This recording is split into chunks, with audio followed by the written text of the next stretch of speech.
Bismillahirrahmanirrahim. Assalamualaikum warahmatullahi wabarakatuh. Alhamdulillahilladzi sakhkhara asy-syamsa wal qamara kullun yajri li ajalin musamma. Asyhadu an la ilaha illallah wahdahu la syarika lahu wa asyhadu anna Muhammadan 'abduhu wa rasuluhu la nabiyya ba'dahu. Allahumma shalli wa sallim 'ala sayyidina wa maulana Muhammadin wa 'ala alihi wa ashabihi wa man tabi'ahum bi ihsanin ila yaumiddin. Amma ba'du, fa ya ayyuhal hadirun ittaqullaha haqqa tuqatih wa la tamutunna illa wa antum muslimun. A'udzu billahi minasy syaithanir rajim. Innamal mu'minuna alladziina idza dzukira Allahu wajilat qulubuhum wa idza tuliyat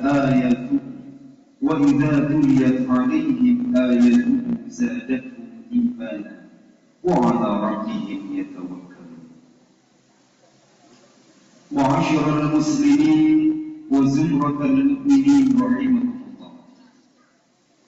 Hari ini di penghujung bulan Jumadil Ula atau di awal bulan Jumadil Akhir atau di 3 bulan lagi kita akan menuju bulan suci Ramadan 1430 Hijriah. Negara kita tercinta Indonesia telah dipilih oleh Allah Subhanahu wa Ta'ala sebagai daerah yang akan dilintasi oleh gerhana matahari total. Para pakar dan ilmuwan memperkirakan bahwa fenomena gerhana matahari total kali ini hanya akan terlihat di daratan Indonesia saja. Jalur totalitas gerhana membentang dari Samudra Hindia hingga utara Kepulauan Hawaii, Amerika Serikat. Jalur gerhana itu selebar 155 sampai 160 km dan terentang sejauh 1.200 sampai 1.300 km. Dan gerhana kali ini akan melintasi 12 provinsi di Indonesia. Di antaranya adalah Sumatera Barat, Bengkulu, Jambi, Sumatera Selatan, Bangka Belitung, Sulawesi Barat, Sulawesi Tengah, Maluku Utara, dan semua provinsi yang ada di Kalimantan kecuali Kalimantan Utara. Serta seluruh wilayah Indonesia di luar yang mengalami gerhana matahari total akan mengalami gerhana matahari sebagian atau tites. Hadirin jamaah salat kusufi syamsi rahimakumullah. Rasulullah Muhammad sallallahu alaihi wasallam semasa hidupnya pernah mengalami peristiwa gerhana matahari. Menurut ahli sejarah Islam, gerhana itu diperkirakan terjadi pada tanggal 29 Syawal tahun 10 Hijriah atau 27 Januari 632 Masehi. Bahkan gerhana matahari tersebut bertepatan dengan wafatnya Sayyid Ibrahim, yaitu putra Nabi dari Ibu Maria Al-Qibtiyah. Putra Nabi itu wafat tepat pada malam hari sebelum gerhana itu terjadi. Oleh karena itu Rasulullah Muhammad sallallahu alaihi wasallam bersabda di dalam satu hadis dari Al-Mughirah bin Syu'bah, "Inna syamsa wal qamara ayatan min ayatillah." Sesungguhnya matahari dan bulan adalah tanda dari tanda-tanda kekuasaan Allah. La yankashifani limauti ahadin wa la lihayatin. Dan gerhana tersebut tidaklah terjadi oleh karena kematian atau lahirnya seseorang. Fa idza ra'aytumuma fad'u Allah wa sallu hatta yanjali. Jika kalian melihat gerhana itu, maka berdoa kepada Allah, lalu salatlah hingga gerhana tersebut menghilang atau berakhir. Hadirin salat kusuf syamsi rahimakumullah. Maka sungguhlah beruntung kita semua yang dapat hadir melaksanakan sholat gerhana pada pagi hari ini. Karena menurut penelitian para pakar dan ahli astronomi, fenomena gerhana matahari total yang seperti terjadi pada hari ini adalah siklus 350 tahun. Dengan kata lain, jika kita ingin melaksanakan sholat gerhana seperti ini lagi, haruslah kita menanti 350 tahun lagi. Subhanallah, rasanya usia kita tidaklah akan sampai 350 tahun lagi. Maka boleh jadi ini adalah sholat gerhana kita yang pertama dan yang terakhir di dalam hidup kita di dunia ini. Oleh karena itu, marilah kita bersama-sama memohon dan mengharap kepada Allah Subhanahu wa Ta'ala. Walaupun sholat kusuf syamsi yang kita lakukan pada pagi hari ini sangat jauh dari kata sempurna, hati kita tidak sekhusyuk Rasulullah saat itu. Surat yang kita bacakan tidaklah sepanjang yang Rasulullah bacakan saat itu. Rukuk dan sujud kita tidaklah selama dan sepanjang yang Rasulullah lakukan saat itu. Sekali lagi kita memohon kepada Allah Subhanahu wa Ta'ala, walaupun sholat gerhana yang kita laksanakan pada pagi hari ini sangat penuh dengan kekurangan di sana sini, semoga kiranya Allah Subhanahu wa Ta'ala menerimanya dan dijadikan sebagai catatan amal kebajikan serta dihitung sebagai bentuk ketaatan dan rasa takut kepadanya Allah Subhanahu wa Ta'ala. Allahumma taqabbal minna salatana wa ruku'ana wa sujudana wa qu'udana wa tammim taqsirana ya Allah wa tammim taqsirana ya Allah ya Allah ya Arhamar Rahimin. Terimalah salat kami ya Allah, terimalah ruku dan sujud kami ya Allah, dan sempurnakanlah kekurangan salat kami ya Allah. Ma'asyiral muslimin wa zumratul mu'minin rahimakumullah. Di dalam hadis yang lain yaitu dari Aisyah radhiyallahu anha, Rasulullah Muhammad sallallahu alaihi wasallam bersabda, "Inna syamsa wal qamara ayatillahi min ayatillah, ayatani min ayatillah, la yakshifani li mauti ahadin wa la li hayatihi.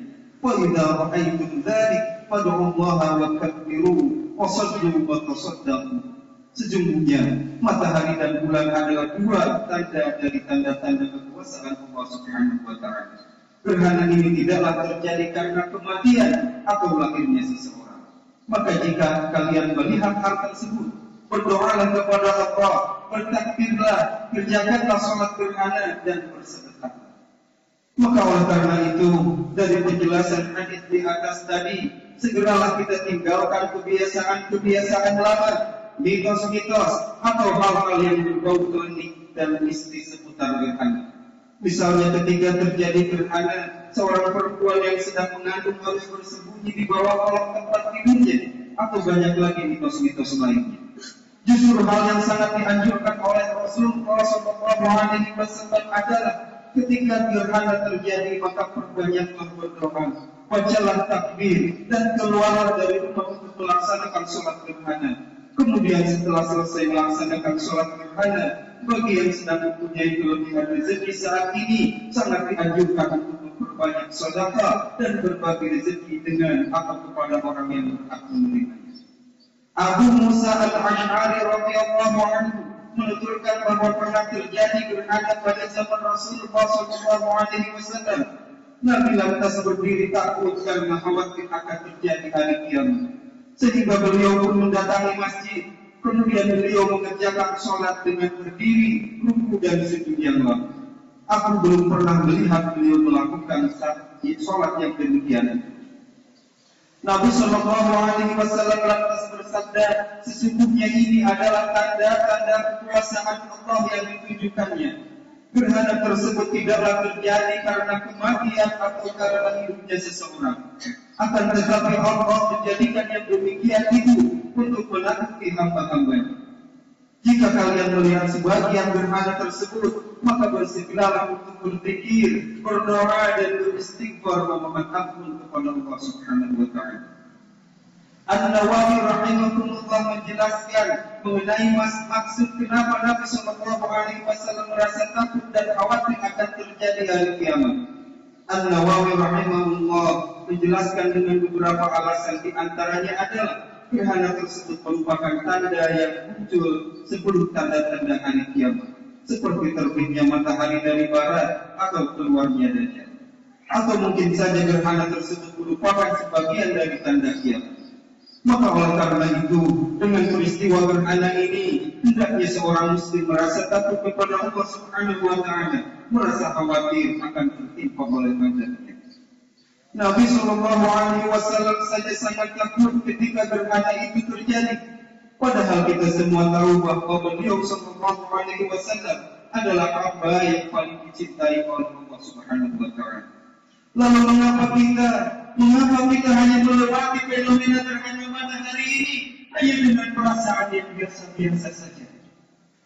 Allah Subhanahu wa Ta'ala berfirman di dalam Al-Quran surat Al-Anfal ayat 2, "Innamal mu'minuna alladziina idza dzukira Allahu wajilat qulubuhum wa idza tuliyat 'alaihim ayatuhu zadatuhum imanan wa 'ala rabbihim yatawakkalun."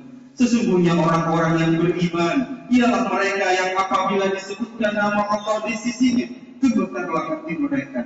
Dan apabila dibacakan ayat-ayatnya, bertambahlah iman mereka karenanya. Dan hanya kepada Allah lah mereka bertawakal. Ma'asyiral muslimin wa zumratal mu'minin rahimakumullah.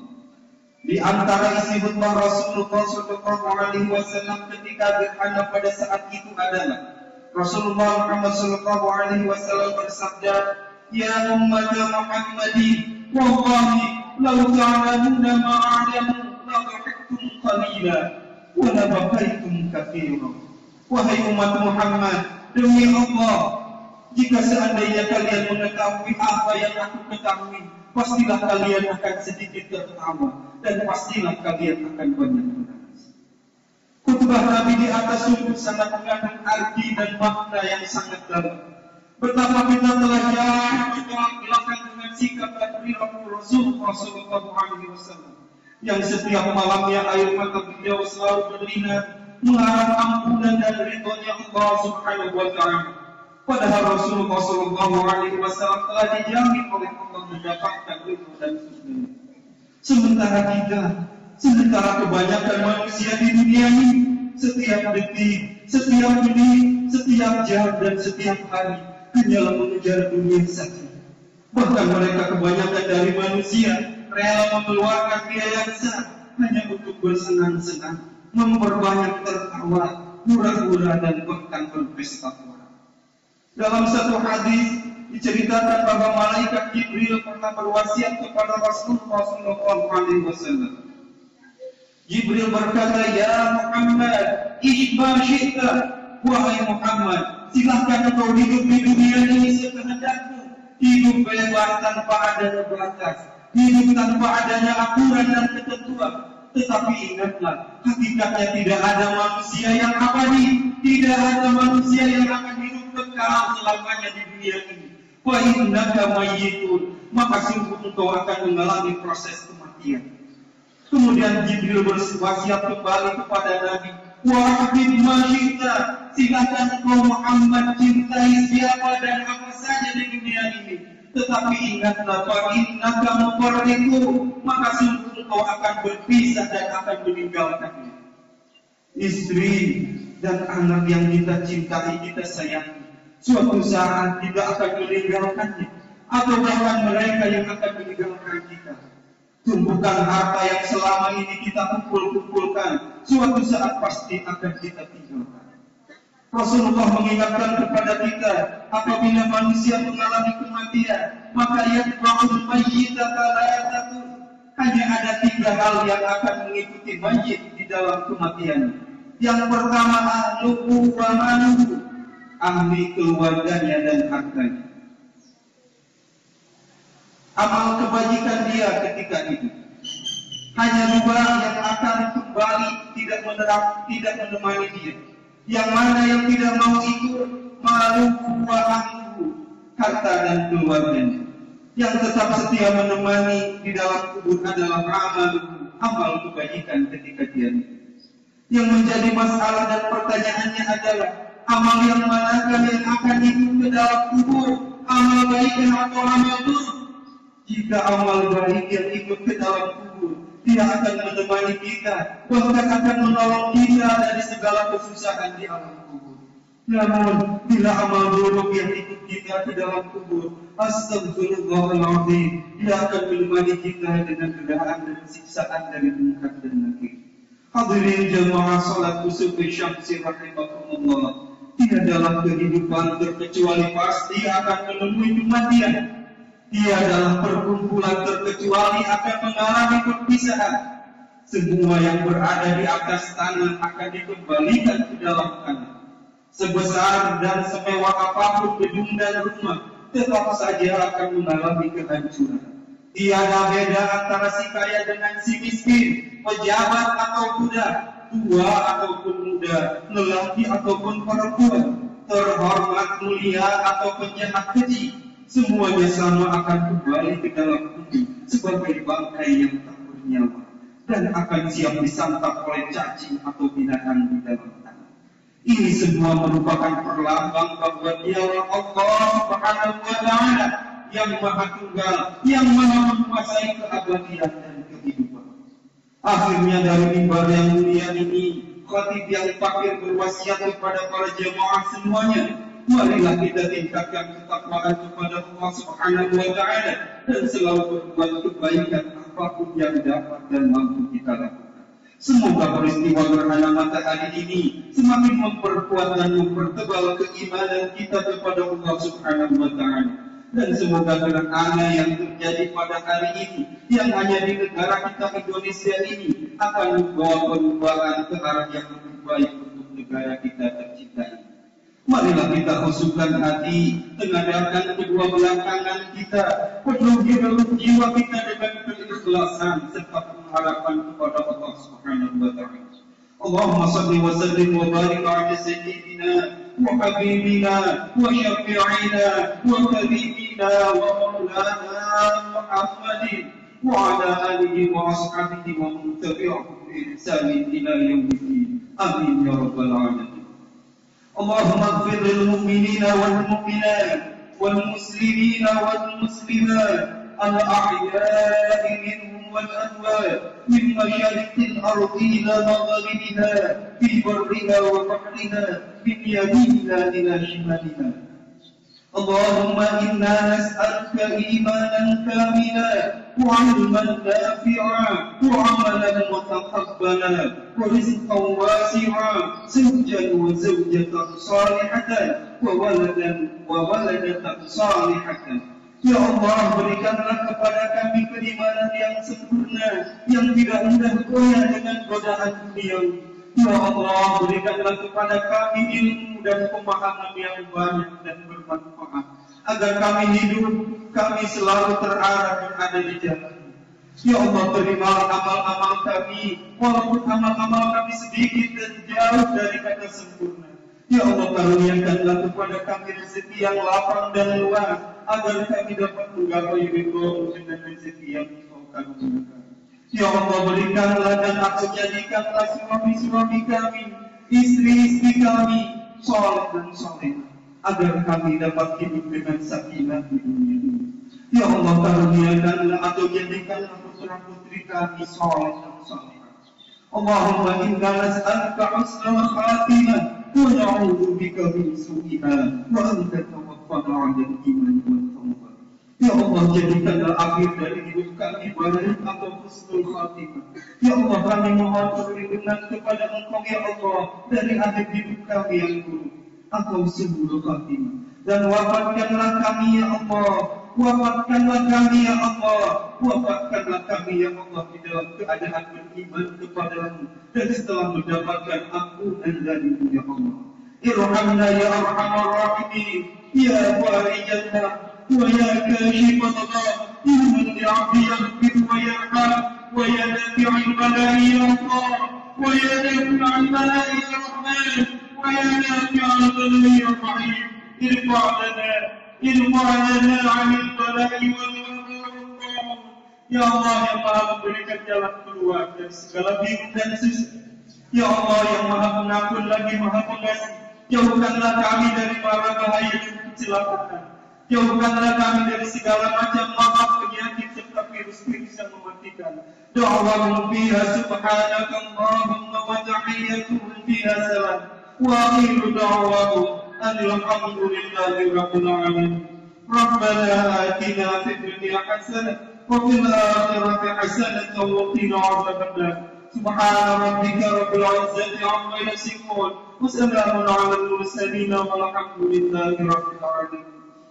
Amin ya Allah ya rabbal alamin. Amin ya Allah ya mujib as-sa'ilin. Barakallahu li wa lakum fil qur'anil 'azim. Wa nafa'ani wa iyyakum bima fihi minal ayati wal dhikril hakim. Wa taqabbala minni wa minkum tilawatan innahu was-sami'ul 'alim. ثم استغفر الله العظيم. آخر الكلام. السلام عليكم ورحمة الله وبركاته. Silakan bermusyawarah.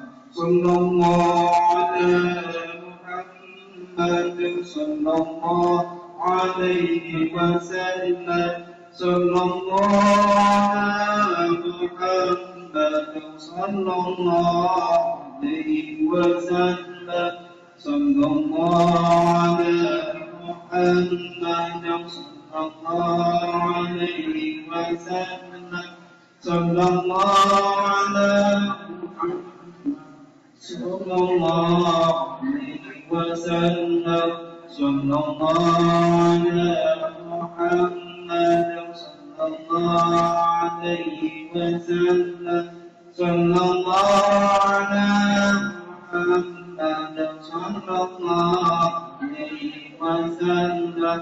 Sallallahu ala Muhammad sallallahu alaihi wasallam. Sallallahu ala Muhammad sallallahu alaihi wasallam. Sallallahu ala Muhammad sallallahu alaihi wasallam. Sallallahu ala Muhammad ya Rabbi salli wa sallim wa barik alaihi. Sallallahu